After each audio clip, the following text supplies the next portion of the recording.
Next देखते हैं हम, उत्तर प्रदेश में किसान समृद्धि आयोग का गठन किस वर्ष में हुआ था? उत्तर प्रदेश में किसान समृद्धि आयोग, देखो उत्तर प्रदेश में किसान समृद्धि आयोग का गठन हुआ था 2017 में। थोड़ी थ्योरी देख लेते हैं। किसानों की आय को दोगुना करने के उद्देश्य से, किसानों की आय को दोगुना कर देना है, उत्तर प्रदेश सरकार ने एक योजना नवंबर 2017 में चलाई थी। इसका नाम क्या रखा था? किसान समृद्धि आयोग। किसान समृद्धि आयोग का गठन किया गया। ओके, यह आयोग राज्य के किसानों की आय, उत्पादन, विपणन, कल्याण से संबंधित नीतिगत सुझाव देता था। उद्देश्य क्या था? किसानों की आय में वृद्धि करना, कृषि से जुड़ी समस्याओं पर नीतिगत जो पॉलिसी होती है ना, एक तरह से नीतिगत सलाह देना, कृषि विकास हेतु दीर्घकालिक रणनीति। यह आयोग राज्य स्तर पर का आयोग है, ना कि संवैधानिक। अब थोड़ी नेक्स्ट देखते हैं, उत्तर प्रदेश में कृषि एवं किसान कल्याण। देखो कृषि का महत्व देख लो। उत्तर प्रदेश की 66% से अधिक जनसंख्या या तो डायरेक्ट या इनडायरेक्ट, प्रत्यक्ष या परोक्ष रूप से कृषि पर निर्भर करती है। कितनी? 66% अधिक से अधिक जनसंख्या। कृषि राज्य की अर्थव्यवस्था का मुख्य आधार है। राज्य की अर्थव्यवस्था का मुख्य आधार है कृषि। राज्य गन्ना, गेहूं, आलू, तिलहन, दूध उत्पादन में देश में अग्रणी है। देखो अगर हम गेहूं की बात करें, गन्ना की बात करें, आलू, तिलहन और दूध, इसमें उत्तर प्रदेश अग्रणी है, सबसे आगे है। उत्तर प्रदेश की प्रमुख फसलें देख लेते हैं। देखो खाद्यान्न की हैं गेहूं, धान, मक्का। नकदी फसलें हैं गन्ना। सब्जियां हैं आलू, देश में प्रथम स्थान है आलू में। तिलहन और दलहन में सरसों, चना और अरहर।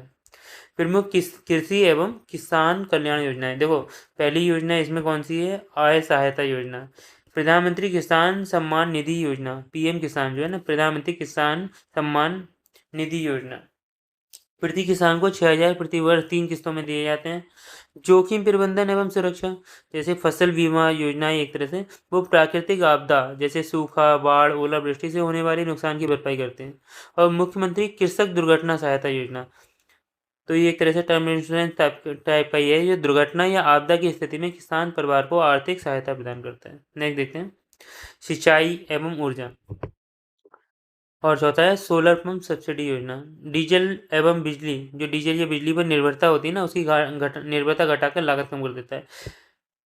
कृषि में आधुनिक तकनीक कौन कौन सी होती है? नमो ड्रोन दीदी, है ना, ड्रोन के माध्यम से कीटनाशक छिड़काव, समय और लागत की बचत। एक है कृषि यंत्रीकरण उप मिशन। कृषि यंत्रीकरण उप मिशन है, तो इसमें क्या है कि ट्रैक्टर, रीपर, हार्वेस्ट जैसे आधुनिक कृषि यंत्रों पर अनुदान। आगे देखते हैं उत्पादकता एवं विकास। राज्य की कृषि विकास दर। देखो पहले क्या थी? राज्य की कृषि विकास दर लगभग जो थी 8.6, अब वर्तमान में है लगभग 17.7% की जो कृषि की विकास दर है। इससे किसानों की उत्पादकता और आय में उल्लेखनीय वृद्धि हुई है। आगे देखते हैं किसान कल्याण मिशन। किसान के कल्याण का मिशन है, देखो किसानों को प्रशिक्षण, तकनीकी मार्गदर्शन और नवाचार से जोड़ना। खेती को लाभकारी व्यवसाय बनाने पर विशेष बल दिया गया है। एक है कृषि निर्यात को बढ़ावा देने के लिए उत्तर प्रदेश कृषि निर्यात नीति 2019। उत्तर प्रदेश कृषि निर्यात नीति 2019 है, जो कृषि उत्पादों के निर्यात को दोगुना करने का लक्ष्य है। इसमें किसानों को बेहतर मूल्य और वैश्विक बाजार से जोड़ना भी है। विपणन और आधारभूत सुधार की बात करते हैं, तो इसमें क्या है? देखो मंडी आधुनिकीकरण और ई मंडी की व्यवस्था करना, और बीज, सिंचाई, भंडारण और परिवहन में सरकारी सहायता करना।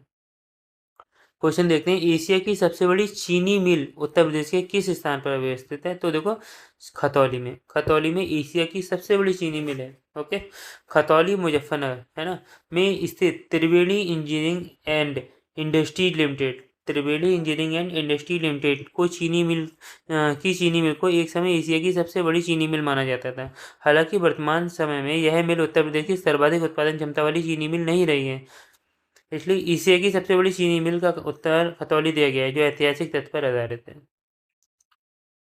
2010-2011 के आंकड़े देख लेते हैं। उत्तर प्रदेश की शीर्ष चीनी उत्पादक मिलें 2010-2011 के आंकड़े हैं। देखो चीनी मिल और स्थान और उत्पादन जिनका क्या है। देखो बजाज हिंदुस्तान लिमिटेड, ये गोला जगह पे है और इसका है 13.73 लाख कुंटल।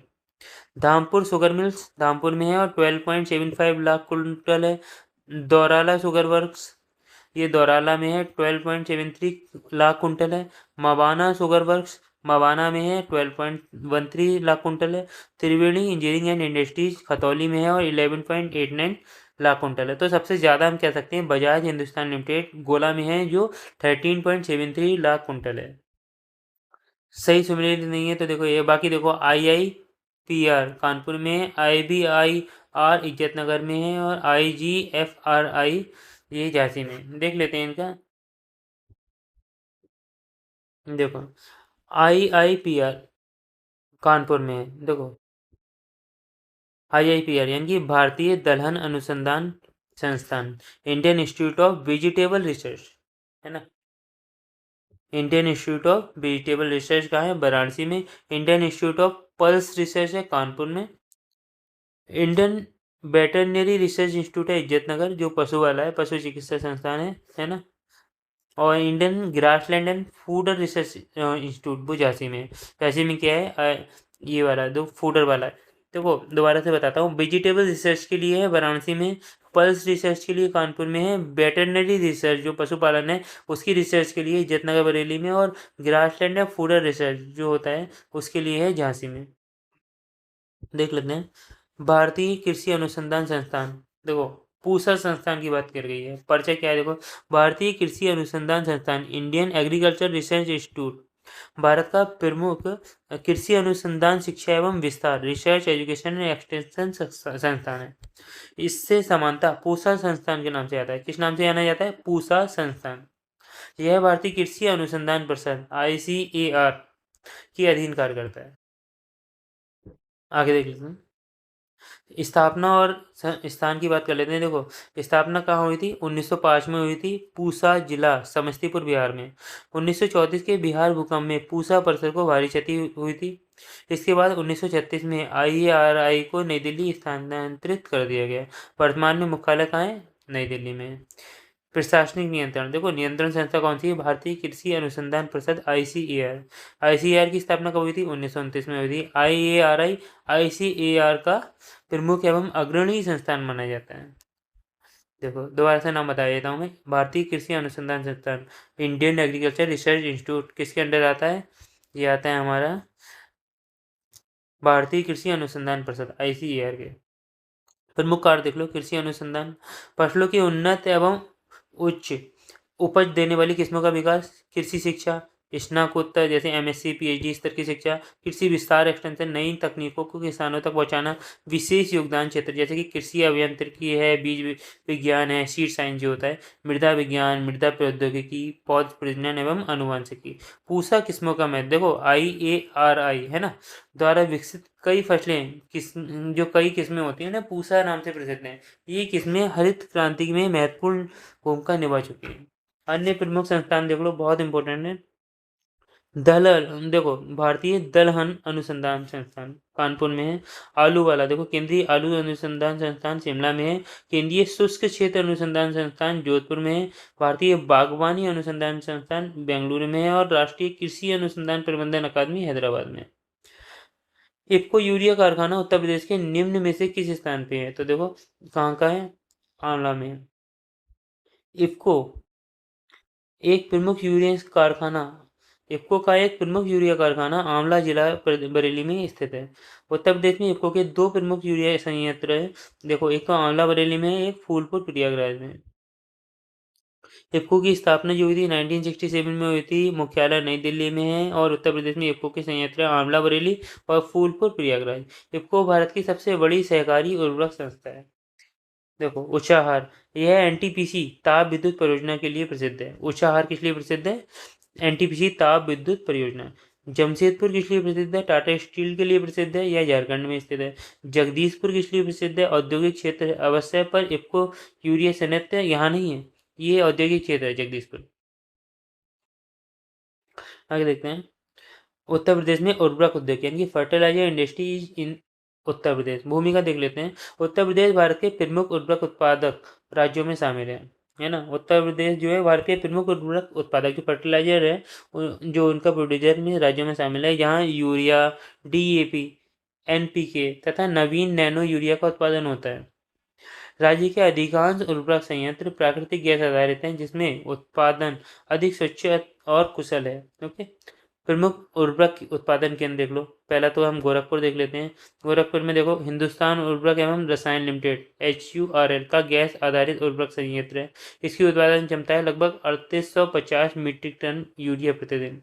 यह संयंत्र पूर्वी उत्तर प्रदेश की कृषि आवश्यकताओं के लिए अत्यंत महत्वपूर्ण है।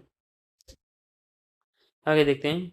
आंवला, Indian pharmacy India farmers fertilizer cooperative limited, India farmers fertilizer cooperative limited का प्रमुख संयंत्र है यहाँ पे। यह नीम लेपित यूरिया तथा नैनो यूरिया तरल का उत्पादन किया जाता है। नीम लेपित यूरिया और नैनो यूरिया तरल का। फूलपुर की बात करते हैं। फूलपुर इफ्को का एक अन्य प्रमुख उर्वरक संयंत्र है। यूरिया के साथ साथ नैनो यूरिया तरल संयंत्र भी स्थापित किया जाता है। शाहजहाँपुर देख लो भैया। शाहजहाँपुर कृषक भारती कॉर्पोरेटिव लिमिटेड, कृषक भारती कॉर्पोरेटिव लिमिटेड का गैस आधारित यूरिया संयंत्र है। यह मध्य एवं पश्चिमी उत्तर प्रदेश की उर्वरक मांग को पूरा करता है। आगे देखते हैं। देखो उत्पादित उर्वरकों के प्रकार। यूरिया की बात करते हैं। यूरिया विशेष रूप से नीमलेपित यूरिया होती है। DAP क्या होता है? फास्फोरस आधारित उर्वरक है। NPK क्या है? संतुलित पोषक तत्वों वाला उर्वरक है। नैनो यूरिया तरल जो क्या है? कम मात्रा में अधिक प्रभावी उर्वरक, दक्षता बढ़ाने वाला नवाचार है।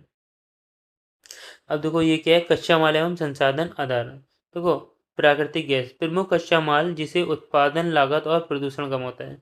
ललितपुर क्षेत्र में फास्फोराइट, रॉक फास्फेट के सीमित भंडार पाए गए हैं जो इसमें DAP NPK उत्पादन को प्रोत्साहन दे सकते हैं। बहुत इंपॉर्टेंट बात है। जो ललितपुर का क्षेत्र है वहाँ पे क्या पाया जाता है? फास्फोराइट। ललितपुर क्षेत्र में क्या पाया जाता है? फास्फोराइट, यानी कि रॉक फास्फेट, और इसके सीमित भंडार हैं जो किस लिए यूज में आ सकते हैं भविष्य में? DAP एंड NPK के। वितरण प्रबंध एवं प्रबंधन व्यवस्था। देखो NFL नेशनल फर्टिलाइजर्स लिमिटेड का मुख्यालय कहाँ है? नोएडा उत्तर प्रदेश में है ना।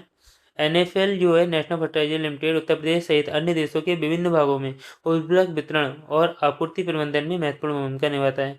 तकनीकी नवाचार एवं महत्व। नैनो यूरिया उत्पादन आंवला व फूलपुर से। देखो पारंपरिक यूरिया पर निर्भरता कम हो रही है और मिट्टी की गुणवत्ता और उर्वरक उपयोग दक्षता में सुधार हो रहा है। इससे कृषि लागत घटाने और पर्यावरण संरक्षण दोनों में सहायता मिलती है। उत्तर प्रदेश सामाजिक एवं जनसंख्यिकी पक्ष देख लेते हैं। उत्तर प्रदेश में निम्नलिखित नगरों पर विचार कीजिए और जनसंख्या के आधार पर उन्हें अवरोही क्रम में बांटिए। देखो सबसे ज्यादा जनसंख्या अवरोही क्रम में बांटना है। ओके, पहले थ्योरी देख लेते हैं थोड़ी। जनसंख्या 2011 के अनुसार उत्तर प्रदेश के प्रमुख नगर नगरीय संकुलन की जनसंख्या। देखो कानपुर नगर में सबसे ज़्यादा जनसंख्या है। कानपुर में सबसे ज़्यादा है, फिर लखनऊ में, फिर गाजियाबाद में, फिर आगरा में। तो देखो कानपुर नगर में सर्वाधिक है, गाजियाबाद उसके बाद लखनऊ और आगरा। जनगणना 2011 के अनुसार उत्तर प्रदेश में सर्वाधिक जनसंख्या वाला नगर या नगरीय संकुलन कानपुर है। राजधानी लखनऊ जनसंख्या में दूसरे नंबर पे। उत्तर प्रदेश के कानपुर और लखनऊ नगर किस भारतीय जनगणना वर्ष में 10 लाखीय नगर बने? देखो क्रमशः 1971 एंड 1981, 1971 एंड 1981। देखते हैं। कानपुर नगर वर्ष 1971 1971 की जनगणना में पहली बार 10 लाखीय नगर मिलियन प्लस सिटी बना। इसी तरह लखनऊ नगर वर्ष 1981 की जनगणना में पहली बार 10 लाखीय वर्ष बना, मिलियन प्लस सिटी। कानपुर और लखनऊ के संदर्भ में यही सही क्रम 1971-1981 है। वर्तमान में उत्तर प्रदेश में 7 10 लाखीय नगर हैं, जैसे कानपुर, लखनऊ, गाजियाबाद, आगरा, वाराणसी, मेरठ, प्रयागराज, इलाहाबाद। ओके, 10 लाखीय नगर वह नगर होता है जिसकी जनसंख्या 10 लाख या उससे अधिक हो। वर्ष 2011 की जनगणना के अनुसार उत्तर प्रदेश में साक्षरता दर में 2001 से 2011 तक कितनी वृद्धि हुई है? तो देखो 11.45। थ्योरी देखते हैं। जनगणना 2001 के अनुसार उत्तर प्रदेश की साक्षरता क्या थी? 56.3%। 2011 के अनुसार उत्तर प्रदेश की साक्षरता दर थी 67.7%। तो वृद्धि की गणना देख लो कितनी हुई? 11.4%। तो आंसर यही है कि 2011 की जनगणना के अनुसार उत्तर प्रदेश में साक्षरता दर में 2001 से 2011 तक की कितनी वृद्धि हुई? 11.45%। आगे देखते हैं। भारत की जनगणना 2011 के अनुसार उत्तर प्रदेश के निम्नलिखित में से किस जिले की साक्षरता दर सर्वाधिक है? तो देखिए किसकी है? गाजियाबाद की। जनगणना 2011 के अनुसार जिलावार साक्षरता दर प्रतिशत निम्नलिखित है। देखो इलाहाबाद में 72.3% थी, वाराणसी में 75.6% थी, बरेली में 58.5% थी, गाजियाबाद में 78.1% थी। गाजियाबाद की साक्षरता दर सर्वाधिक 78.1% है। जनगणना 2011 के अनुसार उत्तर प्रदेश का सर्वाधिक साक्षर जिला है गौतम बुद्ध नगर, 80.1% है। द्वितीय स्थान कानपुर नगर का जो 79.7% है।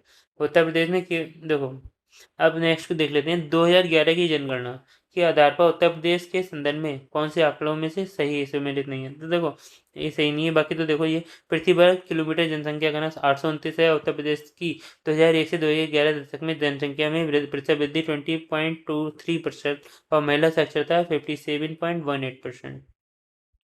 थ्योरी देखते हैं, बहुत इंपॉर्टेंट है, ध्यान से देखेंगे। देश की जनसंख्या में उत्तर प्रदेश की जनसंख्या का प्रतिशत क्या था, 18.5%, जो कि कितना है 19,98,012। देखो 19 लाख नहीं, 19 करोड़ 98,12,341, 19 करोड़ 98,12,341, जो भारत की कुल जनसंख्या का लगभग 16.5% है। ओके, ये होगा कितना है 16.6%, 16.5%। देखो, प्रति वर्ग किलोमीटर जनसंख्या घनत्व, जो पॉपुलेशन डेंसिटी है वो 829 है। 2001 से 2011 दशक में जनसंख्या वृद्धि जो हुई है ना, वो हुई है 20.23%। महिला साक्षरता है 57.18%। उत्तर प्रदेश जनगणना देखो 2011 का, इसमें देखते हैं, बहुत इंपॉर्टेंट डेटा है, बहुत ज़्यादा क्वेश्चन बनते हैं। समान परिचय देख लेते हैं। देश में स्थान जो उत्तर प्रदेश का है वो है जनसंख्या के आधार पर प्रथम। भारत की कुल जनसंख्या भारत में लगभग 16.5% है ना, इतनी है जनगणना वर्ष 2011 में। कुल जनसंख्या है 19 करोड़ 98,12,341, यानी कि 19.98 करोड़ है ना। लिंगानुसार वितरण जो है, जैसे पुरुष कितने 52.29% है, जो कि हैं 10 करोड़ 44,80,510। महिलाएं हैं 9 करोड़ 53 लाख 831,831, यानी कि 47.71%। जनसंख्या घनत्व एवं वृद्धि देख लो। जनसंख्या घनत्व 829 प्रति व्यक्ति वर्ग किलोमीटर, राष्ट्रीय औसतन है 382। जनसंख्या 10 की जनसंख्या वृद्धि दर 2001 से 2011 के बीच में 20.23। साक्षरता की बात करते हैं। कुल साक्षरता दर है 67.68%। पुरुष की है साक्षरता 77.28% और महिला की है 57.1%। धार्मिक जनसंख्या की population by the religion, Hindu की बात करते हैं वो 79.73% है, मुस्लिम है 19.26%, सिख है 0.32%, ईसाई है 0.18%, जैन है 0.11% एंड बौद्ध हैं 0.10%। सर्वाधिक जनसंख्या वाले राज्य हैं प्रयागराज, मुरादाबाद, गाजियाबाद, आजमगढ़ और लखनऊ। उत्तर प्रदेश के निम्नलिखित जिलों में से किसमें जनगणना 2011 के अनुसार न्यूनतम साक्षरता अंकित की गई, किसमें, श्रावस्ती में। जनगणना 2011 के अनुसार उत्तर प्रदेश के जिलों में साक्षरता दर के आधार पर यह स्पष्ट होता है कि श्रावस्ती जिले की साक्षरता दर 46.7% है, जो उत्तर प्रदेश में सबसे कम है। देखो, उत्तर प्रदेश साक्षरता स्थिति जनगणना 2011, समग्र साक्षरता दर, औसत साक्षरता दर जो है, एवरेज लिटरेसी रेट क्या है 67.68%। जो पुरुष साक्षरता दर है वो 77.28% है, महिला साक्षरता दर है 57.18%। सर्वाधिक साक्षरता वाले राज्य जिले हैं जो है गौतम बुद्ध नगर है 80.12, कानपुर नगर है 79.65%, औरैया है 78.95%, इटावा है 78.41% एंड गाजियाबाद है 78.07%। न्यूनतम साक्षरता वाले राज्य हैं श्रावस्ती जो कि है 46.74%, बहराइच 49.36%, बलरामपुर 49.51%, बदायूं 51.29% एंड रामपुर 53.34%। उत्तर प्रदेश की जनगणना के अनुसार उत्तर प्रदेश की जनसंख्या 2011 की जनगणना के अनुसार उत्तर प्रदेश की जनसंख्या भारत की जनसंख्या की कितनी प्रतिशत है, तो कितनी है 16.16%।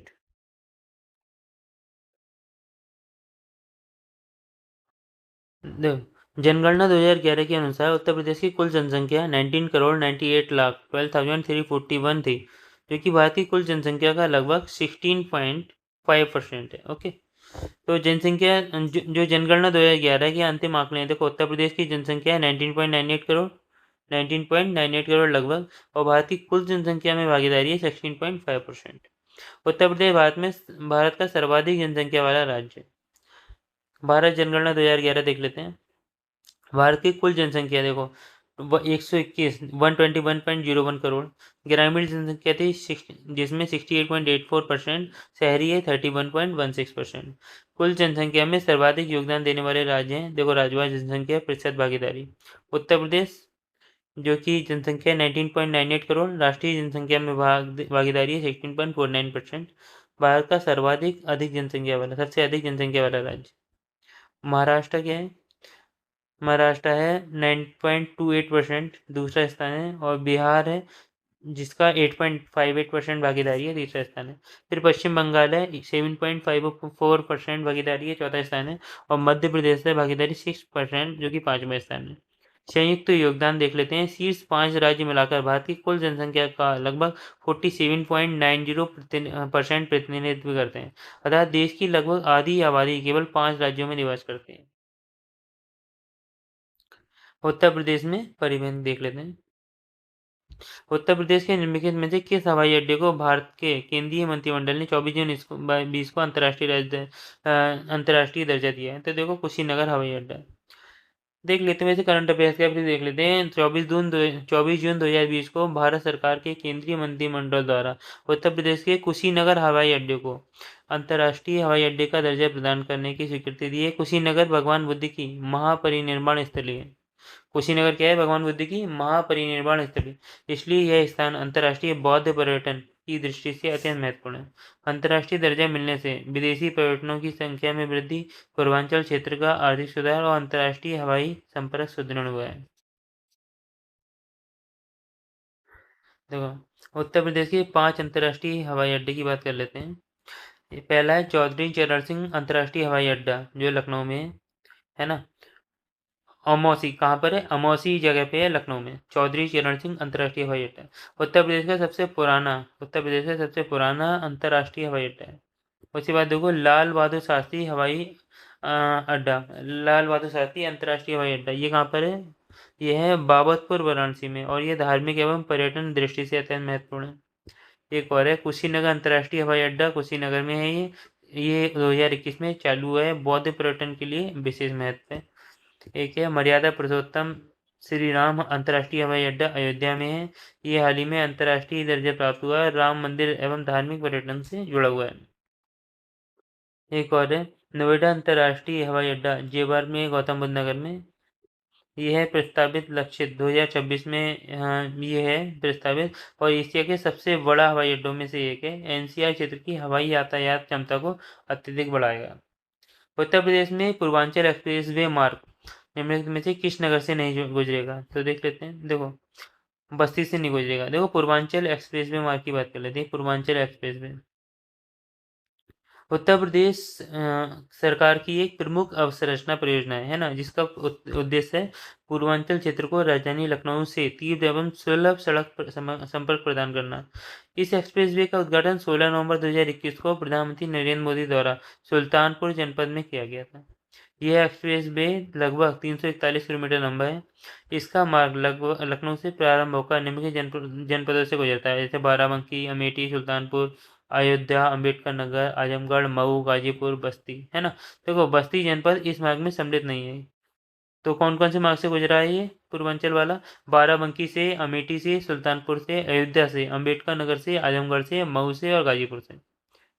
पूर्वांचल क्षेत्र का आर्थिक विकास, यातायात समय में कमी, औद्योगिक एवं निवेश अवसरों को बढ़ावा देना है इसका उद्देश्य। उत्तर प्रदेश के प्रमुख एक्सप्रेसवे, ये भी इंपॉर्टेंट टॉपिक है क्योंकि क्वेश्चन आ सकता है एक्सप्रेसवे से। पहला है गंगा एक्सप्रेसवे, निर्माणाधीन है। गंगा एक्सप्रेसवे ये 594 किलोमीटर का है, मेरठ से प्रयागराज वाला। विशेषता देश की सबसे लंबे एक्सप्रेसवे में से एक है और गंगा के समानांतर विकसित किया गया है। आपात स्थिति में फाइटर जेट लैंडिंग स्ट्रिप भी प्रस्तावित है। एक है पूर्वांचल एक्सप्रेसवे, इसकी लंबाई है 341 किलोमीटर। ये जो मार्ग है वो लखनऊ से गाजीपुर का है और उद्घाटन 2021 में हुआ था। महत्व क्या है? पूर्वी उत्तर प्रदेश की आर्थिक रीढ़ रक्षा अभ्यास हेतु एयर स्ट्रिप उपलब्ध कराता है। एक है आगरा लखनऊ एक्सप्रेस वे है, इसकी लंबाई है 302 किलोमीटर की, और ग्रीनफील्ड एक्सप्रेस वे है जो कि पर्यटन मतलब आगरा ताजमहल और राजधानी कनेक्टिविटी यूपी का पहला high speed express way. Bundelkhand express way की बात कर लेते हैं। ये 296 किलोमीटर का है, चित्रकूट से इटावा का है और बुंदेलखंड के औद्योगिक और सामाजिक विकास में मील का पत्थर डिफेंस कॉरिडोर से जुड़ा हुआ है। इसके बाद देख लेते हैं यमुना एक्सप्रेस वे जो कि 165 किलोमीटर का है केवल, और ग्रेटर नोएडा से आगरा को जोड़ता है। उत्तर प्रदेश का पहला एक्सप्रेस वे और जेवर एयरपोर्ट से सीधी कनेक्टिविटी है इसकी। अब देखो निर्माणाधीन या शीघ्र चालू होने वाले एक्सप्रेस वे, एक तो है लखनऊ कानपुर एक्सप्रेस वे, एक है गोरखपुर लिंक एक्सप्रेस वे। प्रस्तावित योजना भी देख लेते हैं विंध्य एक्सप्रेस वे। तो देख लेते हैं लखनऊ कानपुर एक्सप्रेस वे जो कि 63 किलोमीटर का है, यात्रा समय 1.5 घंटे 1.5 जो आवर है उसका टाइम से भी कम समय लगेगा और औद्योगिक क्लस्टर को बढ़ावा देगा। Gorakhpur link express way 91 kilometre का होगा जो कि गोरखपुर को पूर्वांचल एक्सप्रेस वे से जोड़ेगा, नेपाल सीमा के पास कनेक्टिविटी सुदृढ़ करेगा। विंध्य एक्सप्रेसवे जो कि प्रस्तावित है लगभग 320 किलोमीटर का होगा, प्रयागराज को सोनभद्र से जोड़ेगा और विंध्य क्षेत्र का औद्योगिक और खनिज विकास करेगा। अब देख लेते हैं उत्तर प्रदेश का पर्यटन एवं सांस्कृतिक धरोहर कौन सा युग्म सही सम्मिलित नहीं है। देखो देख लेते हैं वैसे वाराणसी संस्कृति एवं धर्म इसकी शहर की विशेषता है, संस्कृति एवं धर्म। लखनऊ की विशेषता है प्रदेश की राजधानी है, झांसी है औद्योगिक नगरी। झांसी ये नहीं झांसी क्या है देखो इसमें देख लेते हैं।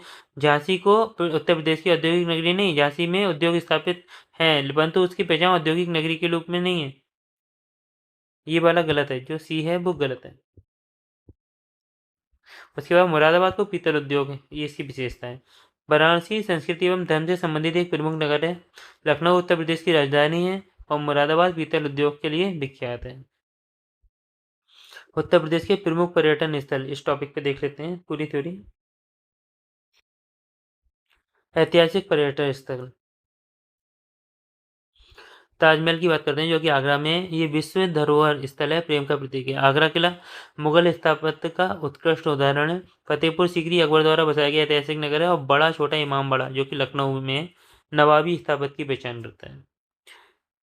अब देख लो ये है कि धार्मिक एवं आध्यात्मिक स्थल कौन कौन से हैं। वाराणसी गंगा घाट, गंगा आरती, काशी विश्वनाथ। अयोध्या की बात करते हैं श्री राम जन्मभूमि, मथुरा वृंदावन, श्री कृष्ण जन्मभूमि एवं रासलीला परंपरा।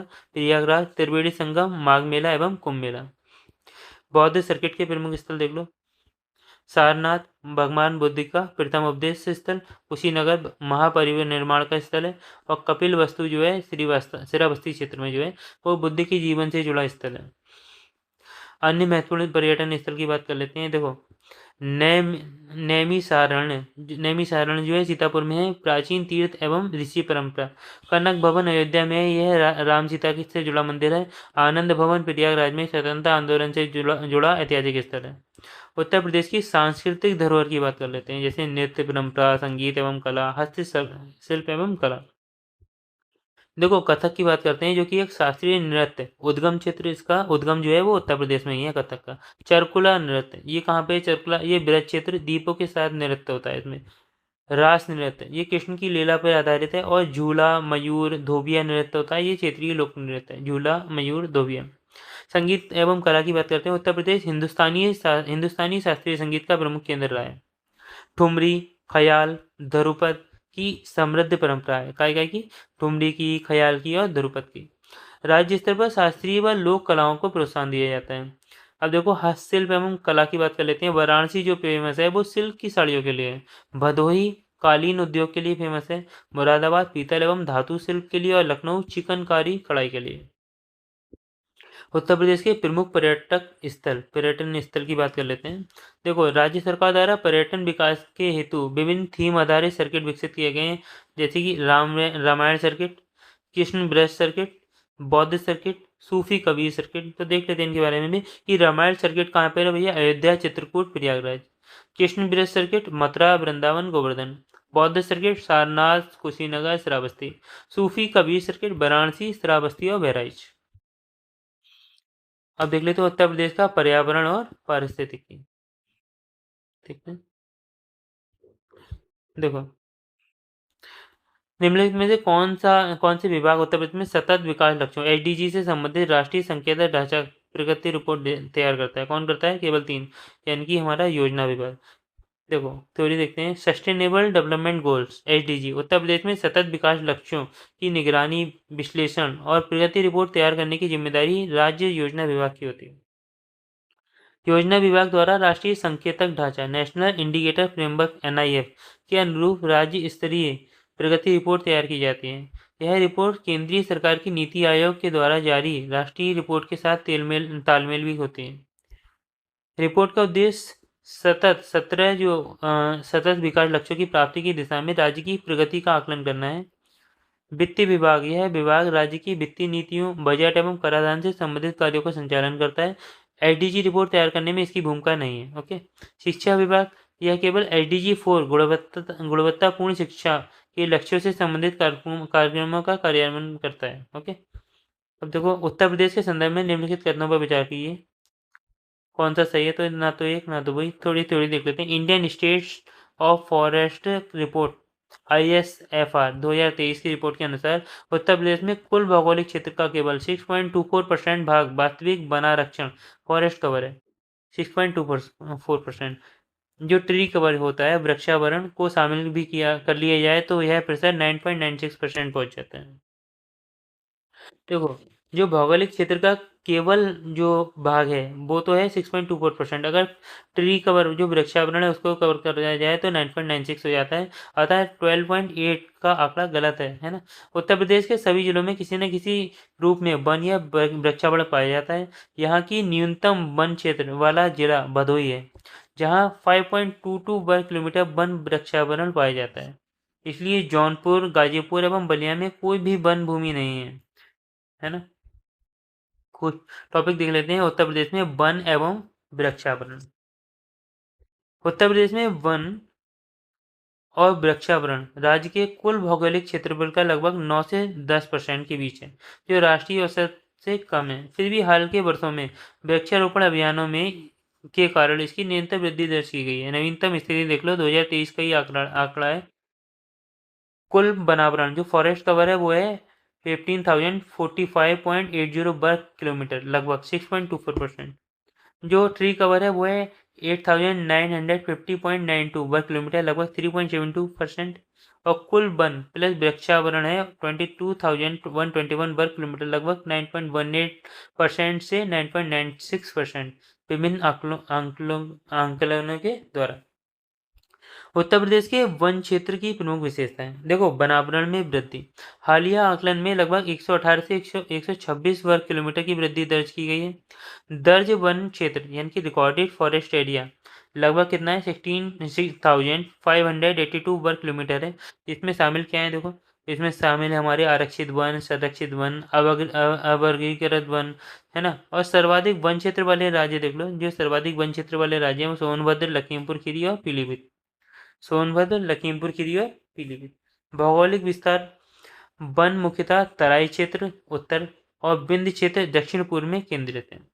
चंद्रफिरवा वन्य जीव अभयारण्य उत्तर प्रदेश के किस जनपद में है? तो कहाँ है? चंदौली में। चंद्रफिरवा वन्य जीव अभयारण्य उत्तर प्रदेश में है। चंद्रप्रभा वन्य जीव अभयारण्य उत्तर प्रदेश के चंदौली जनपद में है। यह अभयारण्य विंध्य पर्वत श्रृंखला के क्षेत्र में स्थित है और राज्य के महत्वपूर्ण संरक्षित क्षेत्रों में से एक है। अब देखो ये देख लेते हैं उत्तर प्रदेश के राष्ट्रीय उद्यान, वन्य जीव अभयारण्य एवं संरक्षित क्षेत्र, बहुत इंपॉर्टेंट है, देख लेते हैं। उत्तर प्रदेश में वन क्षेत्र सीमित होने के बावजूद जैव विविधता, बायोडाइवर्सिटी संरक्षण, है ना, जो बायोडाइवर्सिटी कन्वर्जेशन होता है जो की दृष्टि से कई महत्वपूर्ण राष्ट्रीय उद्यान बनाए गए हैं। वन्य जीव अभयारण्य और पक्षी अभयारण्य और बाघ अभयारण्य भी स्थित हैं। अब देखो राष्ट्रीय उद्यान की बात कर लेते हैं पहले। कौन सा है? दुधवा राष्ट्रीय उद्यान लखीमपुर खीरी में उत्तर प्रदेश का एकमात्र राष्ट्रीय उद्यान है। 1977 में बनाया गया था। भारत नेपाल सीमा के निकट तराई क्षेत्र में है। प्रमुख जीव कौन कौन से हैं? बाघ है, एक सींग वाला गेंडा है और दलदली हिरण है और हाथी है। विशेष तथ्य हैं, यह दुधवा टाइगर रिजर्व का मुख्य भाग है। यह दुधवा टाइगर रिजर्व का मुख्य भाग है। तराई क्षेत्र की जैव विविधता का प्रमुख केंद्र भी है। आगे देखते हैं प्रमुख वन्यजीव अभयारण्य, वाइल्ड लाइफ सेंचुरीज। देख लेते हैं। पहली है कार्तिनेय घाट वन्यजीव अभयारण्य, है ना। ये कहाँ है? ये बहराइच में है। प्रमुख जीव बाघ, घड़ियाल, मगरमच्छ। विशेषता गेरुआ नदी तंत्र, तराई वन, दुधवा टाइगर रिजर्व आदि। दूसरा है हस्तिनापुर वन्यजीव अभयारण्य। ये कहाँ पे है? ये मेरठ में है। बिजनौर अमरोहा, मेरठ बिजनौर अमरोहा उत्तर प्रदेश का सबसे बड़ा वन्यजीव अभयारण्य है। प्रमुख जीव है सारस क्रेन, नीलगाय, मगरमच्छ। गंगा खादर क्षेत्र में स्थित है। चंबल वन्यजीव अभयारण्य कहाँ है? आगरा इटावा अंतर्राज्यीय अभयारण्य, है ना। अंतर्राज्यीय अभयारण्य यानी कि यूपी, एमपी और राजस्थान का। चंबल वाला, चंबल वन्य जीव अभयारण्य। प्रमुख जीव देख लो। घड़ियाल क्रिटिकली इंडेंजर्ड है। गंगा डॉल्फिन, गंगा डॉल्फिन है। कछुए चंबल नदी घाटी में स्थित है। किशनपुर वन्यजीव अभयारण्य जो कि लखीमपुर खीरी में है ना। दुधवा टाइगर रिजर्व का ही भाग है ये, और प्रमुख जीव है इसमें बाघ, हिरण और पक्षी। रानीपुर वन्यजीव अभयारण्य जो कि चित्रकूट बुंदेलखंड के क्षेत्र में स्थित है। 2022 में टाइगर रिजर्व घोषित किया गया था इसे। चंद्रप्रभा वन्यजीव अभयारण्य जो कि चंदौली में है, और प्रमुख जीव है तेंदुआ, भालू, विंध्य क्षेत्र में स्थित है। और अन्य महत्वपूर्ण अभयारण्य जैसे कि महावीर स्वामी वन्यजीव अभयारण्य ललितपुर में है। सुहेलवा वन्यजीव अभयारण्य बलरामपुर गोंडा में है। और सुहागी बरवा वन्यजीव अभयारण्य है महाराजगंज में। प्रमुख पक्षी अभयारण्य वाइल्ड सेंचुरी जो है बखीरा पक्षी अभयारण्य है, ये है संत कबीर नगर। बखीरा पक्षी अभयारण्य ये संत कबीर नगर रामसर स्थल है, प्रवासी पक्षियों का प्रमुख केंद्र है। नवाबगंज जो चंद्रशेखर आजाद पक्षी अभयारण्य है। उन्नाव में और झील आधारित पक्षी अभयारण्य। सुर सरोवर जो कीतम झील पक्षी अभयारण्य है, ये आगरा में है। आगरा है। यमुना नदी से जुड़ी झील सदियों में प्रवासी पक्षी के लिए है। और सरसाई नवाब वेटलैंड है, ये इटावा में है। सारस क्रेन संरक्षण के लिए प्रसिद्ध रामसर स्थल है। चौथा है बाघ अभयारण्य उत्तर प्रदेश में 4 बाघ अभयारण्य है। कौन कौन से हैं? दुधवा टाइगर रिजर्व पीलीभीत में, tiger reserve Amangarh tiger reserve Bijnor में। देखो Dudhwa tiger reserve, Pilibhit tiger reserve, Amangarh tiger reserve जो कि बिजनौर में है, रानीपुर टाइगर रिजर्व जो कि चित्रकूट में। कौन सा रामसर स्थल केवल उत्तर प्रदेश में स्थित नहीं है? तो देखो एक था अभी ये वाला सुरिसर मानसर स्थल। सुरिसर मानसर स्थल जम्मू एंड कश्मीर में स्थित है। यह अंतर्राष्ट्रीय महत्व की आर्द्र भूमियों की रामसर सूची में शामिल है, किंतु उत्तर प्रदेश में स्थित नहीं है। सूर्य सरोवर की बात करें तो यह आगरा उत्तर प्रदेश में रामसर स्थल के रूप में अधिसूचित है। समसपुर पक्षी अभयारण्य यह रायबरेली उत्तर प्रदेश में रामसर साइट है। और सरसई नवर झील है जो इटावा उत्तर प्रदेश में रामसर साइट है ना। रामसर साइट क्या होती है? देखो रामसर साइट अंतर्राष्ट्रीय महत्व की आर्द्र भूमियां होती हैं। और सुरीसर मानसर झील है जम्मू कश्मीर में। अब उत्तर प्रदेश की रामसर साइट के बारे में बात कर लेते हैं। उत्तर प्रदेश रामसर स्थल वे आर्द्र भूमियां वेटलैंड हैं जो अंतर्राष्ट्रीय महत्व का दर्जा प्राप्त कर चुके हैं। उत्तर प्रदेश में फरवरी 2026 तक कुल 11 रामसर स्थल घोषित किए जा चुके हैं, और यह राज्य की जैविक विविधता, प्रवासी पक्षियों और जल संरक्षण की दृष्टि से अत्यंत महत्वपूर्ण है। तो देख लेते हैं उत्तर प्रदेश के 11 रामसर स्थल कौन कौन से हैं। पहला तो है पटना पक्षी अभयारण्य, एटा में है ये। पटना पक्षी अभयारण्य नवीनतम 11वां रामसर स्थल है, घोषित है 2026 में।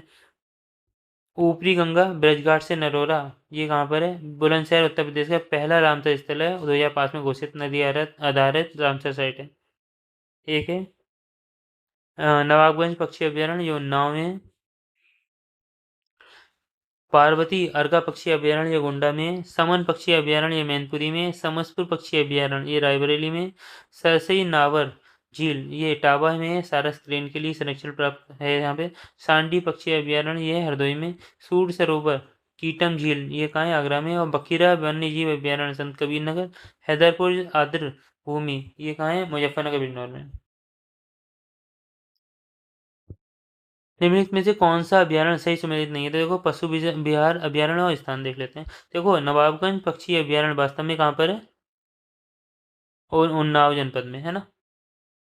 नवाबगंज पक्षी अभयारण्य कहाँ पर है? उन्नाव जिले में। समसपुर पक्षी अभयारण्य रायबरेली में। बखीरा संत कबीर नगर में। बखीरा पक्षी अभयारण्य बखीरा पक्षी अभयारण्य उत्तर प्रदेश का सबसे बड़ा प्राकृतिक आर्द्रभूमि वेटलैंड पक्षी अभयारण्य है जो संत कबीर नगर में। और सांडी पक्षी अभयारण्य जो पक्षी विहार है हरदोई जनपद में स्थित है। अब देख लेते हैं उत्तर प्रदेश समसामयिकी, जो करंट अफेयर्स है वो देख लेते हैं। देखो, उत्तर प्रदेश में शुरू की गई ऑपरेशन कायाकल्प योजना किससे संबंधित है? ऑपरेशन कायाकल्प है प्राथमिक विद्यालयों का पुनरुद्धार, है ना। ऑपरेशन कायाकल्प योजना की शुरुआत 2018 में की गई थी। योजना के अंतर्गत उत्तर प्रदेश के 1.5 लाख से अधिक विद्यालयों को चुना गया था। यह योजना स्वच्छ विद्यालय सुंदर विद्यालय अभियान से जुड़ी हुई है। यह योजना स्वच्छ विद्यालय सुंदर विद्यालय अभियान से जुड़ी हुई है। प्रत्येक विद्यालय में विद्यालय प्रबंधन समिति (SMC) को विकास कार्यों की जिम्मेदारी दी गई है। योजना के अंतर्गत राज्य में शिक्षा की गुणवत्ता सुधार के साथ साथ डिजिटल साक्षरता और स्मार्ट शिक्षा की दिशा में भी कदम उठाए गए हैं। ऑपरेशन कायाकल्प योजना उत्तर प्रदेश सरकार द्वारा प्राथमिक एवं उच्च प्राथमिक विद्यालयों के भौतिक और शैक्षणिक सुधार के लिए शुरू की गई एक महत्वाकांक्षी योजना है। यह योजना की शुरुआत मुख्यमंत्री योगी आदित्यनाथ द्वारा की गई थी, ताकि विद्यालयों को आदर्श विद्यालय के रूप में विकसित किया जा सके।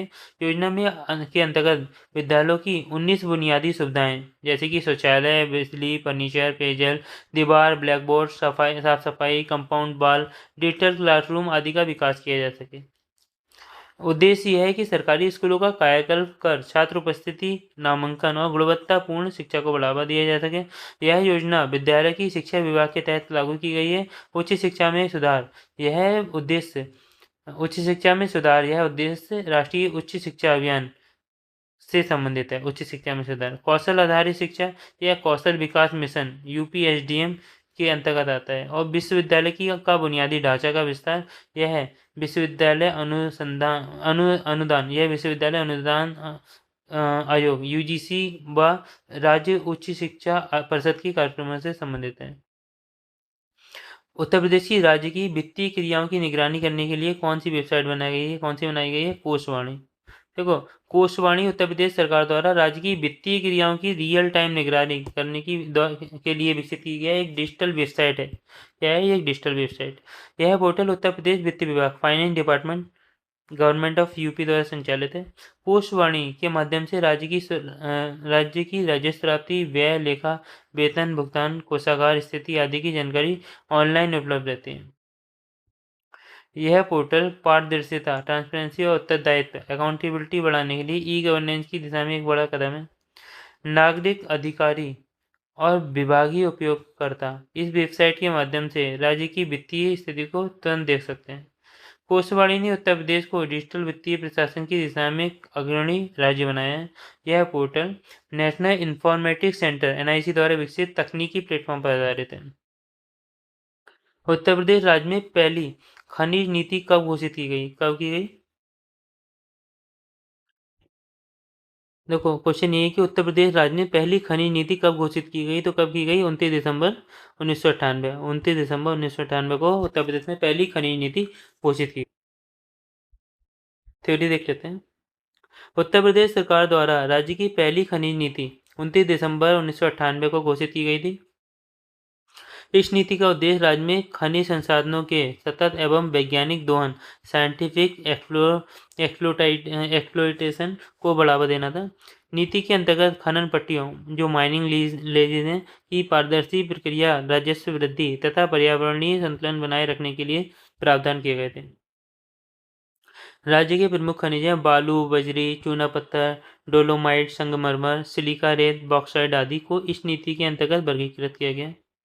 नीति का संचालन भूविज्ञान एवं खनिकर्म निदेशालय (directorate of geology, mining, Uttar Pradesh) के माध्यम से किया जाता है। उत्तर प्रदेश की पहली खनिज नीति 29 दिसंबर 1998 को घोषित की गई थी। नीति का मुख्य उद्देश्य खनिज क्षेत्र में निवेश करना व पर्यावरणीय दृष्टि से संतुलित खनन को प्रोत्साहन देना है। राज्य में खनिजों का प्रमुख क्षेत्र सोनभद्र, मिर्जापुर, झांसी, ललितपुर, चित्रकूट और चंदौली है।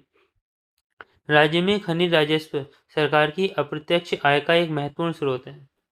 कौन सी योजनाएं उत्तर प्रदेश से संबंधित है? देखो, केवल एक, यानी कि बी वाला, अनूठी उपहार योजना। अनूठी उपहार योजना 2021 में उत्तर प्रदेश सरकार द्वारा प्रारंभ की गई। यह योजना का उद्देश्य क्या था? कोरोना टीकाकरण को बढ़ावा देना। यह योजना के अंतर्गत सर्वाधिक टीकाकरण करने वाले जिलों में लॉटरी सिस्टम के माध्यम से उपहार दिए जाने की व्यवस्था की गई थी। यह योजना उत्तर प्रदेश से संबंधित है।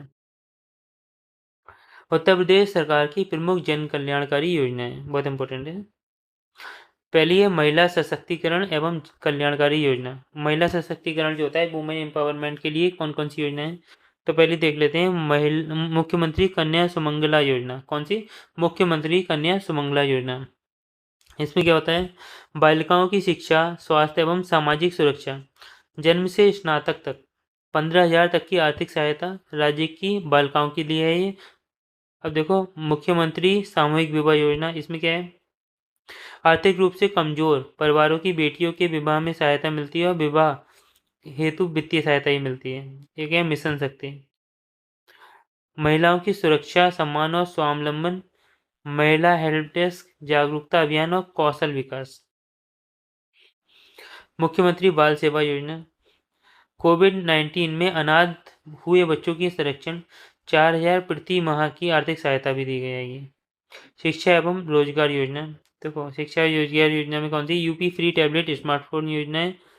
इसमें क्या होता है? युवाओं को डिजिटल शिक्षा से जोड़ना, पात्र छात्रों को निःशुल्क टैबलेट और स्मार्टफोन। मुख्यमंत्री युवा स्वरोजगार योजना है। इसमें होता है युवाओं को स्वरोजगार के लिए प्रोत्साहित करना, 25 लाख तक का ऋण एवं सब्सिडी प्रोवाइड करना है। एक है एक जनपद एक उत्पाद, वन डिस्ट्रिक्ट वन प्रोडक्ट वित्त पोषण योजना। इसमें क्या है? स्थानीय उद्योगों और पारंपरिक उत्पादों को बढ़ावा देना, एमएसएमई इकाइयों को ऋण, सब्सिडी और विपणन सहायता। एक है संत रविदास शिक्षा सहायता योजना। इसमें है श्रमिक वर्ग के बच्चों की शिक्षा में सहायता, पढ़ाई हेतु आर्थिक सहायता। अब देखते हैं स्वास्थ्य एवं खाद्य सुरक्षा योजना। पहली है आयुष्मान भारत प्रधानमंत्री जन आरोग्य योजना। इसका उद्देश्य है गरीब परिवारों को स्वास्थ्य सुरक्षा, प्रति परिवार 5 लाख तक का निःशुल्क इलाज। नेक्स्ट है मुख्यमंत्री जन आरोग्य योजना। इसमें है आयुष्मान योजना के वंचित परिवार, आयुष्मान योजना से वंचित परिवारों को स्वास्थ्य सुरक्षा प्रदान करना। एक है प्रधानमंत्री गरीब कल्याण अन्न योजना। इसमें है खाद्य सुरक्षा सुनिश्चित करना और गरीब परिवारों को निःशुल्क राशन देना। एक है कृषि एवं ग्रामीण विकास योजना। प्रधानमंत्री किसान सम्मान निधि है। इसमें किसानों को आय सहायता दी जाती है और पात्र किसानों को वार्षिक वित्तीय सहायता दी जाती है। अगली है निःशुल्क बोरिंग योजना। इसमें सिंचाई सुविधा का विस्तार किया जाता है, सीमांत किसानों को बोरिंग हेतु अनुदान दिया जाता है। नेक्स्ट है मुख्यमंत्री समग्र ग्राम विकास योजना। इसमें क्या करते हैं? इसमें ग्रामीण क्षेत्रों को आधारभूत ढांचे का विकास करना है, ग्रामीण क्षेत्रों में सड़क, पेयजल, स्वच्छता, सामूहिक सुविधाएं प्रदान करना है। अन्य पहले देख लेते हैं। अन्य मुख्य पहले जो है स्वच्छ भारत अभियान है, एक प्रधानमंत्री आवास योजना है और लक्ष्मण पुरस्कार रानी लक्ष्मीबाई पुरस्कार योजना। स्वच्छ भारत अभियान में ग्रामीण शहरी क्षेत्रों में स्वच्छता को बढ़ावा देना है। प्रधानमंत्री आवास योजना ग्रामीण जो है गरीब ग्रामीण परिवारों को पक्का मकान देना है। और लक्ष्मण पुरस्कार या रानी लक्ष्मीबाई पुरस्कार योजना में राज्य के उत्कृष्ट खिलाड़ियों को सम्मान देना है। कौन सा कार्यक्रम केंद्र सरकार द्वारा केंद्र सरकार का कार्यक्रम नहीं है और यह उत्तर प्रदेश सरकार की योजना है? कौन सा? Ganga express way. तो देखते हैं गंगा एक्सप्रेस वे उत्तर प्रदेश पूर्णतः उत्तर प्रदेश सरकार की योजना है। इसका उद्देश्य क्या है? उत्तर प्रदेश के पश्चिमी भाग यानी कि मेरठ को पूर्वी भाग प्रयागराज से जोड़ना। दिसंबर 2021 में प्रधानमंत्री नरेंद्र मोदी द्वारा शाहजहांपुर में इसकी आधारशिला रखी गई थी। ये एक्सप्रेसवे 594 किलोमीटर लंबा है। प्रारंभिक रूप से 6 लेन का है ना, जिसे भविष्य में 8 लेन तक विस्तारित किया जा सकता है।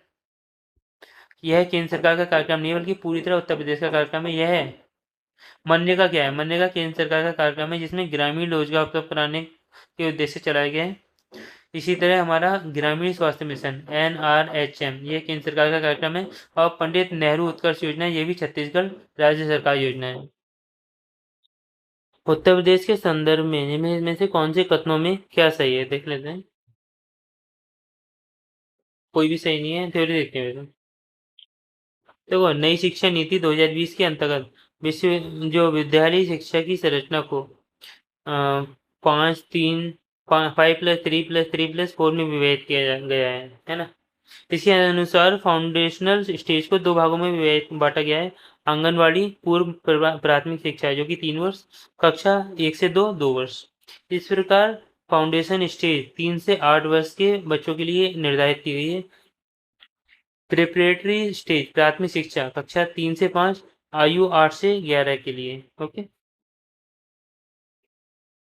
अब देख लेते हैं शिक्षा व्यवस्था की संरचना। उत्तर प्रदेश की शिक्षा प्रणाली को 3 प्रमुख स्तरों पर विभाजित किया गया है। पहली है हमारी प्राथमिक शिक्षा, दूसरी माध्यमिक शिक्षा और तीसरी उच्च एवं तकनीकी शिक्षा। ये होती है हमारी विश्वविद्यालय, महाविद्यालय, तकनीकी संस्थान, प्रमुख संस्थान। प्राथमिक शिक्षा की बात करते हैं तो 6 to 14 ईयर्स है ना, आयु वर्ग कितना होगा 6 to 14 ईयर्स, कक्षा 1 से 8 तक होगा। संचालन कौन करेगा, बेसिक शिक्षा विभाग। व्यवस्था आरटी राइट टू एजुकेशन है ना, अधिनियम के तहत मुफ्त एवं अनिवार्य शिक्षा 6 से 14 वर्ष। जो कक्षा 9 से 12 होता है प्रमुख बोर्ड है उत्तर प्रदेश माध्यमिक शिक्षा परिषद यूपीएमएसपी, केंद्रीय माध्यमिक शिक्षा बोर्ड सीबीएसई, भारतीय विद्यालय प्रमाण पत्र परिषद आईसीएसई। जो उच्च एवं तकनीकी शिक्षा विश्वविद्यालय, महाविद्यालय, तकनीकी संस्थान, प्रमुख संस्थान है वो है आईआईटी कानपुर, आईआईटी प्रयागराज, बनारस हिंदू विश्वविद्यालय बीएचयू, अलीगढ़ मुस्लिम विश्वविद्यालय एएमयू। उत्तर प्रदेश दिवस किस तिथि में मनाया जाता है, तो कब मनाया जाता है 24 जनवरी को। तो ये पढ़ लेते हैं। उत्तर प्रदेश सरकार द्वारा प्रतिवर्ष 24 जनवरी को उत्तर प्रदेश दिवस मनाया जाता है। 24 जनवरी 1950 को इसी दिन तत्कालीन यूनाइटेड प्रोविंस यानी कि संयुक्त प्रांत का नाम बदलकर उत्तर प्रदेश रख दिया था। राज्य सरकार द्वारा वर्ष 2018 में पहली बार आधिकारिक रूप से उत्तर प्रदेश स्थापना दिवस मनाया गया 2018 में। ओके, 25 जनवरी को राष्ट्रीय मतदाता दिवस मनाया जाता है और 23 जनवरी को नेताजी सुभाष चंद्र बोस जयंती पराक्रम दिवस, जो पराक्रम दिवस होता है ना, उसे मनाया जाता है। 26 जनवरी को गणतंत्र दिवस मनाया जाता है और भारत के संविधान के से संबंधित, जो कि भारत के संविधान से संबंधित है। नीति आयोग के द्वारा चलाए जा रहे आकांक्षी जिला कार्यक्रम के अंतर्गत उत्तर प्रदेश के कितने जिलों को जून 2021 में शामिल किया जाना है। तो वैसे तो करंट अफेयर्स के फिर देख लेते हैं आकांक्षी जिला कार्यक्रम के बारे में। आकांक्षी जिला कार्यक्रम इसकी शुरुआत किसने की थी, नीति आयोग ने। कब की थी, वर्ष 2018 में की थी। इस कार्यक्रम के अंतर्गत देश के कुल 112 आकांक्षी जिलों का चयन किया गया था, है ना। जून 2021 तक उत्तर प्रदेश के कुल 8 जिले इस कार्यक्रम में शामिल थे। कौन कौन से थे भैया आकांक्षी जिले, सोनभद्र, फतेहपुर, सिद्धार्थनगर, चित्रकूट, चंदौली, बलरामपुर, बहराइच, श्रावस्ती। आकांक्षी जिला कार्यक्रम के मुख्य फोकस क्या थे, 6 फोकस थे एक तरह से। स्वास्थ्य एवं पोषण, शिक्षा, कृषि एवं जल संसाधन, वित्तीय समावेशन, कौशल विकास, आधारभूत संरचना। कार्यक्रम का उद्देश्य क्या था, क्षेत्रीय असमानताओं को कम करना, पिछड़े जिलों में तेज और समावेशी विकास सुनिश्चित करना। यह कार्यक्रम कोऑपरेटिव एवं कॉम्पिटिटिव फेडरलिज्म को बढ़ावा देता है। उत्तर प्रदेश मंत्रिमंडल ने 29 जुलाई 2020 को निम्नलिखित नगरों में से किसमें राष्ट्रीय विधि विश्वविद्यालय की स्थापना का अनुमोदन किया है, प्रयागराज में। तो ये देखते हैं, उत्तर प्रदेश मंत्रिमंडल ने 29 जुलाई 2020 को प्रयागराज में राष्ट्रीय विधि विश्वविद्यालय की स्थापना को स्वीकृति दी है। प्रयागराज में लगभग 25 एकड़ भूमि पर इस विश्वविद्यालय की स्थापना की जानी है। 11 सितंबर 2021 को तत्कालीन राष्ट्रपति रामनाथ कोविंद द्वारा इसका शिलान्यास किया जाएगा। इस विश्वविद्यालय का नाम भारत के प्रथम राष्ट्रपति डॉक्टर राजेंद्र प्रसाद के नाम पर रखने की घोषणा की गई है। तो ये देख लेते हैं, उत्तर प्रदेश में उच्च शिक्षा। उत्तर प्रदेश में उच्च शिक्षा की संरचना देख लेते हैं। उत्तर प्रदेश में उच्च शिक्षा निम्न माध्यमों से संचालित होती है, राज्य विश्वविद्यालय, केंद्रीय विश्वविद्यालय, तकनीकी जो IIT, IIIT, EKTU, HBTU आदि हैं, निजी विश्वविद्यालय एवं कॉलेज, पॉलिटेक्निक एवं व्यावसायिक संस्थान। राज्य में वर्तमान में 36 से अधिक राज्य विश्वविद्यालय कार्यरत हैं। प्रमुख उच्च शिक्षण संस्थान कौन कौन से हैं, एक तो है केंद्रीय एवं राष्ट्रीय महत्व के संस्थान, दूसरे हैं प्रमुख राज्य विश्वविद्यालय। केंद्रीय एवं राष्ट्रीय महत्व के संस्थान देख लेते हैं। बनारस हिंदू विश्वविद्यालय वाराणसी में है, अलीगढ़ मुस्लिम विश्वविद्यालय अलीगढ़ में है, इलाहाबाद विश्वविद्यालय प्रयागराज में है, भारतीय प्रौद्योगिकी संस्थान कानपुर IIT कानपुर, भारतीय सूचना प्रौद्योगिकी संस्थान प्रयागराज IIIT। ओके, प्रमुख राज्य विश्वविद्यालय कौन कौन से हैं, लखनऊ विश्वविद्यालय है, डॉक्टर APJ अब्दुल कलाम प्राकृतिक विश्वविद्यालय AKTU है लखनऊ में, चौधरी चरण सिंह विश्वविद्यालय मेरठ में, डॉक्टर राम मनोहर लोहिया अवध विश्वविद्यालय अयोध्या में। उत्तर प्रदेश के कुल ऐसे शहर जो स्मार्ट सिटी योजना से अच्छा देते हैं, कौन कौन से हैं, 10 शहर हैं। स्मार्ट सिटी मिशन के अंतर्गत केंद्र सरकार द्वारा चयनित उत्तर प्रदेश के 10 शहर हैं, कौन कौन से हैं, मुरादाबाद, अलीगढ़, सहारनपुर, बरेली, झांसी, कानपुर, प्रयागराज, लखनऊ, वाराणसी और आगरा। अतः केंद्र सरकार की स्मार्ट सिटी योजना के से आच्छादित शहरों की संख्या 10 है। केंद्र सरकार के स्मार्ट सिटी मिशन 2015 में चालू हुआ था के अंतर्गत उत्तर प्रदेश के 10 शहर चयनित हैं। इसके अतिरिक्त उत्तर प्रदेश सरकार ने अपने स्वयं के संसाधनों से 7 अन्य शहरों को स्मार्ट सिटी के रूप में विकसित करने का निर्णय लिया है। कौन कौन से? अयोध्या है, गोरखपुर, गाजियाबाद, फिरोजाबाद, मथुरा, वृंदावन, मेरठ और शाहजहाँपुर। ये 7 शहर ऐसे हैं जो गवर्नमेंट उत्तर प्रदेश की गवर्नमेंट अपने पैसों से स्मार्ट सिटी बनाएगी। उत्तर प्रदेश के निम्नलिखित नगरों में से कौन सा विरासत शहर विकास और वृद्धि योजना हृदय के अंतर्गत शामिल किया गया है? कौन सा किया गया है? 1 एंड 2, वाराणसी एंड मथुरा। राष्ट्रीय विरासत शहर विकास और वृद्धि योजना हृदय। राष्ट्रीय विरासत शहर विकास और वृद्धि योजना हृदय को 21 जनवरी 2015 को चालू किया गवर्नमेंट भारत सरकार ने। इसके अंतर्गत देश के 12 विरासत शहरों का चयन किया गया, जिनमें उत्तर प्रदेश के केवल 2 शहर शामिल है, वाराणसी और मुरादाबाद मथुरा। वाराणसी जो कि उत्तर प्रदेश में है और मथुरा उत्तर प्रदेश में। देखो, heritage city development and augmentation योजना हृदय 21 जनवरी 2015 को चालू की गई थी। उद्देश्य क्या था? विरासत शहरों को की सांस्कृतिक पहचान बनाना, आधारभूत संरचना और पर्यटन का विकास करना। योजना के अंतर्गत चयनित प्रमुख शहर हैं अजमेर, अमृतसर, अमरावती, बादामी, द्वारका, गया, कांचीपुरम, मथुरा उत्तर प्रदेश, पुरी, वाराणसी उत्तर प्रदेश, बेलंकनी, वारंगल। उत्तर प्रदेश के निम्नलिखित नगरों में से किसमें स्मार्ट सिटी विकास कार्यक्रम में विकास के लिए केंद्र सरकार द्वारा नहीं चुना गया? देखो, स्मार्ट सिटी मिशन का शुभारंभ जून 2015 में भारत सरकार ने किया। मिशन के अंतर्गत 100 शहरों का चयन शहरी अवसंरचना और डिजिटल सेवाएं, स्वच्छता, परिवहन आदि के विकास हेतु किया गया। उत्तर प्रदेश में लखनऊ, इलाहाबाद, प्रयागराज और कानपुर को स्मार्ट सिटी मिशन में सरकार द्वारा चयनित किया गया। गाजियाबाद को नहीं किया गया। गाजियाबाद को प्रारंभिक चरण में स्मार्ट सिटी विकास कार्यक्रम के लिए चयनित नहीं किया गया था। उत्तर प्रदेश की राजधानी होने का स्मार्ट सिटी मिशन में चयनित किया गया था, है ना। ऐतिहासिक एवं प्रशासनिक महत्व के कारण स्मार्ट सिटी मिशन में शामिल है और औद्योगिक नगर होने का स्मार्ट सिटी मिशन के अंतर्गत है। स्मार्ट सिटी मिशन देख लेते हैं कुछ। स्मार्ट सिटी मिशन भारत सरकार द्वारा एक प्रमुख शहरी नवीनीकरण एवं परिवर्तनकारी योजना है। इसका उद्देश्य शुरुआत कब हुई थी? 25 जून 2015 को हुई थी। इसका उद्देश्य क्या था? देश के चयनित शहरों को सतत, सस्टेनेबल, समावेशी, इंक्लूसिव और नागरिक अनुकूल सिटीजन सेंट्रिक बनाना है। सस्टेनेबल बनाना है, इंक्लूसिव बनाना है और सिटीजन सेंट्रिक बनाना है। इस मिशन के अंतर्गत 100 चयनित शहर लिए गए थे। में आधुनिक शहरी संरचना, स्मार्ट सिटी तकनीक और बेहतर सार्वजनिक सेवाएं विकसित की जा रही हैं। स्मार्ट सिटी मिशन के उद्देश्य क्या थे? देख लो। नगरों को बेहतर जगह यानी कि क्वालिटी ऑफ लाइफ को बनाना है। स्वच्छ, सुरक्षित और टिकाऊ शहर पर्यावरण का निर्माण करना है। आर्थिक विकास और रोजगार के अवसरों को बढ़ाना है। स्मार्ट तकनीक और डिजिटल समाधान का उपयोग करना है। ई गवर्नेंस और नागरिक सहभागिता को सुदृढ़ करना है। मिशन की अवधि क्या है? देखो, आरंभ तो इसका 25 जून 2015 हुआ है ना। इसकी कार्यान्वयन एजेंसी आवासन और शहरी कार्य मंत्रालय भारत। मिशन को मार्च 2025 तक बढ़ाया गया था। 100 चाइनीज स्मार्ट शहर हैं और केंद्र और राज्य सरकार की साझेदारी सेंट्रली स्पॉन्सर्ड स्कीम है। स्मार्ट सिटी विकास की रणनीति देख लेते हैं। स्मार्ट सिटी मिशन के तहत 3 प्रमुख विकास रणनीति अपनाई गई है। एक तो क्या है? रेट्रोफिटिंग, है ना। दूसरी है रीडेवलपमेंट और तीसरी है ग्रीनफील्ड। पहली है रेट्रोफिटिंग, दूसरी रीडेवलपमेंट और तीसरी ग्रीनफील्ड विकास।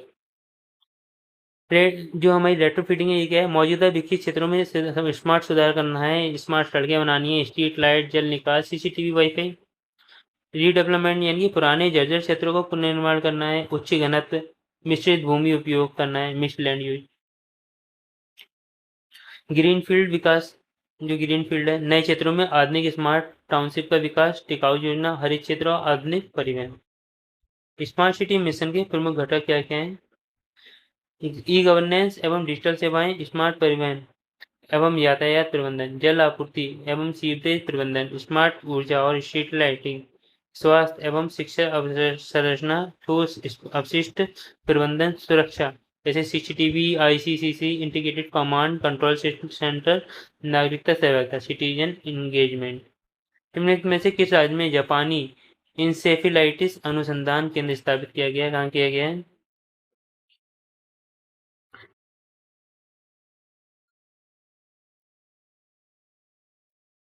देखो उत्तर प्रदेश में किया गया है। वर्ष 2017-18 में गोरखपुर उत्तर प्रदेश के बीआरडी मेडिकल कॉलेज अस्पताल में जापानी इंसेफेलाइटिस से बड़ी संख्या में बच्चों की मृत्यु के बाद केंद्र सरकार द्वारा गोरखपुर में जापानी इंसेफेलाइटिस अनुसंधान केंद्र स्थापित करने की घोषणा की गई। देखो जापानी इंसेफेलाइटिस जेई एक वायरल मस्तिष्क ज्वर है। यह रोग मुख्यतः मच्छरों जो क्यूलैक्स के माध्यम से होता है। उत्तर प्रदेश का पूर्वांचल क्षेत्र विशेषकर गोरखपुर मंडल इससे सर्वाधिक प्रभावित रहा है। उत्तर प्रदेश में स्वास्थ्य एवं चिकित्सा सेवाएं, इसकी बात कर लेते हैं। उत्तर प्रदेश में स्वास्थ्य एवं चिकित्सा सेवाओं को सुदृढ़ करने के लिए राज्य सरकार राष्ट्रीय स्वास्थ्य मिशन एनएचएम के अंतर्गत व्यापक प्रयास कर रही है। इसका उद्देश्य सस्ती, सुलभ और गुणवत्ता पूर्ण स्वास्थ्य सेवाएं अंतिम व्यक्ति तक पहुंचाना है। अब देखो स्वास्थ्य सेवा संरचना हेल्थ इंफ्रास्ट्रक्चर की बात कर लेते हैं। उत्तर प्रदेश में 3 स्तरीय सार्वजनिक स्वास्थ्य प्रणाली कार्यरत है। उपकेंद्र यानी कि सब सेंटर, ग्रामीण स्तर पर प्राथमिक संपर्क बिंदु, प्राथमिक स्वास्थ्य केंद्र पीएचसी, सामान्य उपचार, टीकाकरण, प्रसूति सेवाएं, सामुदायिक स्वास्थ्य केंद्र सीएससी, विशेषज्ञ सेवाएं, रेफरल सुविधा, जिला अस्पताल, उन्नत उपचार, शल्य चिकित्सा, आपातकालीन सेवा। अब देखते हैं उत्तर प्रदेश में देखो प्रमुख स्वास्थ्य योजनाएं एवं सेवाएं। पहली है स्वास्थ्य बीमा एवं वित्तीय सुरक्षा। कौन कौन सी है? आयुष्मान भारत मुख्यमंत्री जन आरोग्य योजना। आयुष्मान भारत मुख्यमंत्री, आयुष्मान भारत बोल लो या मुख्यमंत्री जन आरोग्य योजना बोल लो। इसमें क्या होता है, पात्र परिवार को 5 लाख तक का कैशलेस स्वास्थ्य बीमा दिया जाता है। यूपी श्रमिक स्वास्थ्य बीमा योजना है। असंगठित क्षेत्र के, इसमें क्या होता है, असंगठित क्षेत्र के श्रमिकों को 5 लाख तक का बीमा है। पंडित दीनदयाल उपाध्याय राज्य कर्मचारी कैशलेस चिकित्सा योजना है। राज्य कर्मचारियों को राज्य कर्मचारी और पेंशनरों के लिए कैशलेस उपचार है। अब है आपातकालीन एवं मातृ शिशु सुविधा। क्या है ये? 108 एम्बुलेंस सेवा दुर्घटना व आपातकालीन चिकित्सा के लिए, 102 एम्बुलेंस सेवा गर्भवती महिलाओं एवं नवजात शिशुओं के लिए। जननी सुरक्षा योजना स्वस्थ संस्थागत प्रसव को प्रोत्साहन करना है। और राष्ट्रीय पोषण अभियान मातृ एवं शिशु कुपोषण से रोकथाम है। अब देखते हैं चिकित्सा, जो विशेषज्ञ चिकित्सा एवं विशेषज्ञ संस्थान कौन सकते हैं। एक तो है king George medical university Lucknow में, राज्य का प्रमुख चिकित्सा एवं शोध संस्थान है। नए मेडिकल कॉलेज लगभग हर जिले में मेडिकल कॉलेज स्थापित करने की दिशा में प्रयास हो रहा है। निजी भागीदारी है।